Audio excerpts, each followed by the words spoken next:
Ciao a tutti amici, siamo a Roma e mi trovo, potete indovinare guardando dietro di me e osservando la struttura che mi circonda, mi trovo ovviamente all'interno del famosissimo simbolo di Roma, quello è il simbolo di tutti i tempi di Roma, ovvero il Colosseo. Il Colosseo. Allora, spieghiamo un po' la storia del Colosseo e anche una curiosità sul nome. Perché si chiama così il Colosseo? Il Colosseo deriva da Colosso, che era la statua dedicata a Nerone quando al posto del Colosseo in questo stesso luogo sorgeva la Domus Aurea, che era la villa, diciamo la casa, la residenza dell'imperatore Nerone. Era molto più grande dell'attuale Colosseo e per l'appunto dove siamo ora c'era una statua che per le sue dimensioni era chiamato il Colosso, quindi il Colosseo non deriva tanto da la dimensione dell'attuale anfiteatro, ma dalla dimensione della statua che sorgeva in questo luogo. Il Colosseo è anche chiamato e anche conosciuto col nome di Anfiteatro Flavio. Perché questo nome? Perché i suoi primi imperatori, cioè coloro che l'hanno voluto, in particolare Vespasiano, che ha deciso per la costruzione di questo Colosseo nel 72 d.C. e poi suo figlio Tito, facevano parte della famiglia imperiale dei Flavi. Quindi da questo è l'Anfiteatro Flavio.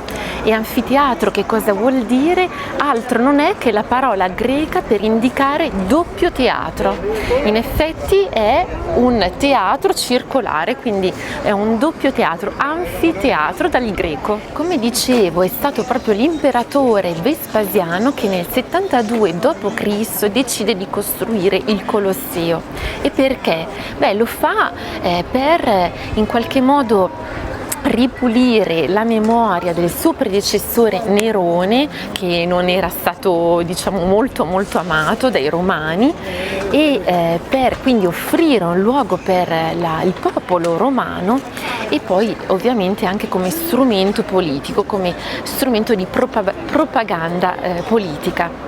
Vespasiano però non vede la fine di questa costruzione, muore infatti un anno prima del termine della costruzione del Colosseo, ed è suo figlio Tito che invece lo completa. Pensate che per inaugurare questo grandioso posto l'imperatore Tito decide di aprire il Colosseo per 100 giorni e fare degli spettacoli per 100 giorni. Si dice che in una sola giornata, è una fonte inverificabile, ma si dice che in una sola giornata l'imperatore Tito abbia dettato di uccidere per gli spettacoli 5.000 animali. E in effetti gli spettacoli che si giocavano nel Colosseo, nell'anfiteatro, non erano degli spettacoli per cuori sensibili, erano spettacoli violenti, c'erano combattimenti fra gladiatori, i quali erano preparati nelle scuole per gladiatori che si trovavano intorno al Colosseo, quindi c'erano combattimenti di gladiatori, ma anche condanne a morte,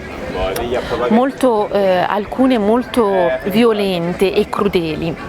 Ad esempio il condannato veniva legato ad un palo al centro dell'arena e veniva divorato da bestie feroci che venivano fatte salire attraverso un sistema piuttosto innovativo di ascensori dai sotterranei fino all'arena. L'arena era quel luogo in cui si svolgevano gli spettacoli ed è curioso sapere l'origine di questo nome. Arena originariamente indicava la sabbia che ricopriva per l'appunto il luogo dove si svolgevano gli spettacoli o le condanne a morte. Il Colosseo però era luogo non solo di spettacoli ma anche di eventi ancora più grandiosi. Pensate che a volte il Colosseo veniva in qualche modo riempito d'acqua e si svolgevano delle vere e proprie battaglie navali. Il Colosseo è un luogo immenso e ci rendiamo ben conto di questo quando ci troviamo al suo interno. Pensate che in epoca imperiale poteva ospitare fino a 70.000 e per alcuni spettacoli fino a 80.000 spettatori, ben più degli attuali stadi. Ad esempio lo Stade de France della Francia ne ospita soltanto 60.000. Nel 476, che è l'anno d.C., che è l'anno in cui viene convenzionalmente fatto finire l'impero romano d'Occidente, il Colosseo, come tanti altri anfiteatri, viene progressivamente lasciato all'abbandono. Quindi non si giocano più gli spettacoli che per tanti secoli avevano accompagnato le persone. E cosa succede? Negli anni del Medioevo, come dicevo, conosce una sorta di abbandono, fino a quando nel XII secolo più o meno la potente famiglia dei Frangipane lo trasforma in una sorta di fortezza, e all'interno viene costruito anche un borgo, come se fosse un borgo un po' medievale.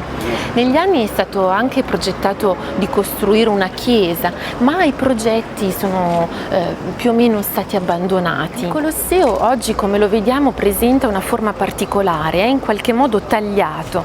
Perché? Perché dovete sapere che appunto nel corso dei secoli il materiale, le pietre con cui è costruito il Colosseo sono state utilizzate per costruire altri edifici romani, tra cui Palazzo Venezia, Palazzo Barberini e tanti altri edifici della Roma che vediamo oggi. Negli ultimi decenni un po' l'inquinamento e un po' i lavori fatti per costruire la metropolitana, quindi le vibrazioni che comportano questi lavori, hanno degradato progressivamente lo stato del Colosseo attuale, e quindi tra il 2014 e il 2016 sono stati messi a disposizione circa 25 milioni di euro per ripulirlo, ed è la prima operazione di ripulitura, di rimessa a nuovo del Colosseo da circa 2000 anni a questa parte. Venite al Colosseo e sarà davvero un viaggio nel tempo, non solo nei secoli ma addirittura nei millenni. Ci vediamo presto a Roma. Ciao e a presto!